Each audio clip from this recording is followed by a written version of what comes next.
6 ਜੂਨ 1984 ਨੂੰ ਹੋਏ operation blue star ਦੀ ਬਰਸੀ ਦੇ ਵਜੋਂ ਸਿੱਖ ਜਥੇਬੰਦੀਆਂ ਦੇ ਵੱਲੋਂ ਮਨਾਇਆ ਜਾਂਦਾ ਹੈ, ਜਿਸ ਦੇ ਚੱਲਦੇ ਸ੍ਰੀ ਦਰਬਾਰ ਸਾਹਿਬ ਦੇ ਵਿੱਚ ਧਾਰਮਿਕ ਸਮਾਗਮ ਕਰਵਾਏ ਗਏ।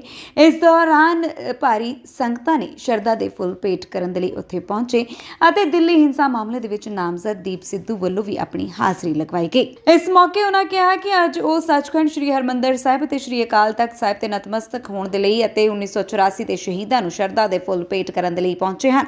ਆਪਣੇ ਹੱਕ ਹਕੂਕ ਦੇ ਲਈ ਸੰਘਰਸ਼ ਕਰ ਰਹੇ ਕੌਮ ਦੇ ਮਹਾਨ ਜਰਨੈਲ ਸੰਤ ਜਰਨੈਲ ਸਿੰਘ ਜੀ ਅਤੇ ਹੋਰ ਸ਼ਹੀਦ ਜੋ ਕਿ ਉਸ ਸਮੇਂ ਦੀਆਂ ਸਰਕਾਰਾਂ ਦੇ ਵੱਲੋਂ ਹਮਲਾ ਕਰ ਸ਼ਹੀਦ ਕਰ ਦਿੱਤੇ ਗਏ ਸਨ, ਜੋ ਕਿ ਬਹੁਤ ਮੰਦਭਾਗਾ ਦ੍ਰਿਸ਼ ਸੀ ਜਿਸ ਨੂੰ ਕਦੇ ਵੀ ਭੁਲਾਇਆ ਨਹੀਂ ਜਾ ਸਕਦਾ। जिस दे चलते उन्होंने वालों अज शहीदों की याद में समर्पित गुरु घर जाके फुल भेंट किए जा रहे हैं। देखिए जी, आज जो 1984 में हुआ, जिस तरह सरकार ने उस टाइम हमारे पंजाब के ऊपर और हमारे उस जगह के ऊपर जो हमारा आत्मिक सोमा है ना, आके अटैक किया और हमारे जो यहाँ सिंह साहबान थे, यहाँ संत थे, उनको आपने देखा भी शहीद हो गए वो सब, है ना, अपने हक और हकूक और लोगों के हक और हकूक की बात करते हुए। सो उसी के लिए नतमस्तक होने आए हैं, श्री गुरु रामदास पातशाह के दरबार में नतमस्तक होने आए हैं जी।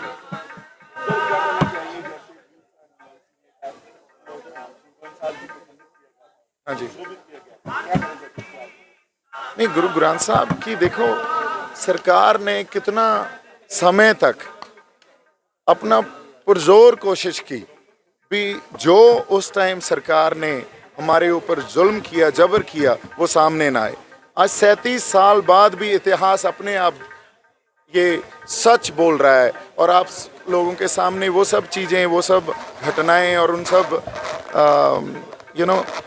जिस तरह इमारत हमारी दरबार साहब की 300 गोलियां लगी, श्री गुरु ग्रंथ साहब घायल हुए, एक वो गोली सुखमनी साहब की एक पन्ने पर जाके रुकी, और जो सब किया, जितनी शहीदियां हुई, जो बेदोषे और बेगुनाह हमारे बच्चों को, हमारी माताओं को और बहनों को, लोगों को मारा गया।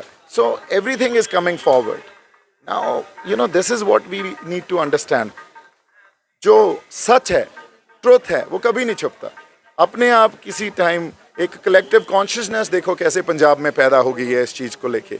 आज जाब्ते में रह के अब पीसफुली हम कैसे अपने आप को इस चीज़ से शिक्षा भी दे रहे हैं, हम प्रेरणा भी दे रहे हैं, हम अपने आप को सेध भी दे रहे हैं जो हमारे साथ उस टाइम हुआ, ताकि अब पंजाब को क्या सीखना है, क्या डायरेक्शन होनी चाहिए हमारी, कैसे हमें एके में रह के काम करना चाहिए। ये सब इसी घटना के बाद, उसी वर्तारे के बाद, या 1984 में जो कुछ हमारी कौम के ऊपर हुआ, उसी के बाद हम सीख के आगे बढ़ रहे हैं। दोषी तो एक पॉलिटिकल सिस्टम है ना, और पॉलिटिकल सिस्टम ने जो इस देश के इंस्टीट्यूट्स हैं, उन इंस्टीट्यूट्स के ऊपर भी अपनी किसी ना किसी तरह डोमिनेंस पैदा कर रखी है। इंसाफ लेने जाते हैं तो वो पॉलिटिकल सिस्टम और सरकार कोई भी हो, उस टाइम कांग्रेस थी, आज बीजेपी है, वही काम कर रहे हैं, है ना। सो पॉलिटिकल सिस्टम ही ऐसा बना हुआ है भी आप अपने हक की आवाज़ लगाएं तो सही। एक साइड हमारे जो रक्षा मंत्री हैं, वो देखिए सिख बटालियन को आप उनको झूलते निशान रहे पंथ महाराज के, या राज करेगा खालसा, देख देख फतेह, पंथ की जीत, ये नारा वहाँ बुलंद करने के लिए बोलते हैं बॉर्डर्स पे। पर वही नारा जब हम अपने हक लेने के लिए, आज हमारा किसान आंदोलन चल रहा है, वहाँ बुलंद करते हैं, तो आपको इंटरनेशनल या किसी और ठप्पे लगा दिए जाते हैं, आपको वो टैग लगा दिए जाते हैं। सो ये पॉलिटिकल सिस्टम ही एक ऐसा बना हुआ है जो न्याय नहीं लेने देगा आपको। उनकी डोमिनेंस हर इंस्टीट्यूट के ऊपर दिखती है। देखिए, बात ये है, मैंने आपको वही बोला ना, आप अपने हक की बात करें, आपको एंटी नेशनल बोलेंगे, आपको देशद्रोही बोलेंगे, आपको खालिस्तानी बोल देंगे। बात ये है भी किसी भी तरह की एस्पिरेशन, सुप्रीम कोर्ट ये बोलता है भी अगर पीसफुल एस्पिरेशन हो, चाहे वो खालिस्तान हो, उसको भी स्पेस होनी चाहिए इस डेमोक्रेसी में। और जो मैच्योर डेमोक्रेसीज होती हैं वो वाकई हर एस्पिरेशन को स्पेस देती हैं, पर अपने यहाँ अगर हम स्पेस नहीं दे रहे तो कोई ना कोई प्रॉब्लम हमारे रूलिंग क्लास में है, जो क्लास इस देश को रूल करती है उसमें है। नहीं, मैं फेडरल जो सिस्टम है या फेडरल एक ढांचा है जिसको खुद मुख्तियारी बोलते हैं, जो हमारे राज्य हैं, है ना, हमारे देश के जो सभी राज्य हैं, उनको ज़्यादा उनके अधिकार देने की बात करता हूँ, क्योंकि उनके पास अगर प्रॉपर फेडरल सिस्टम नहीं होगा तो वो पॉलिसीज़ मेकिंग में कहीं ना कहीं प्रॉब्लम होती रहेगी, जो कि हो रही है। आज जो कृषि कानून नए बने हैं वो एक्चुअली में स्टेट सब्जेक्ट है।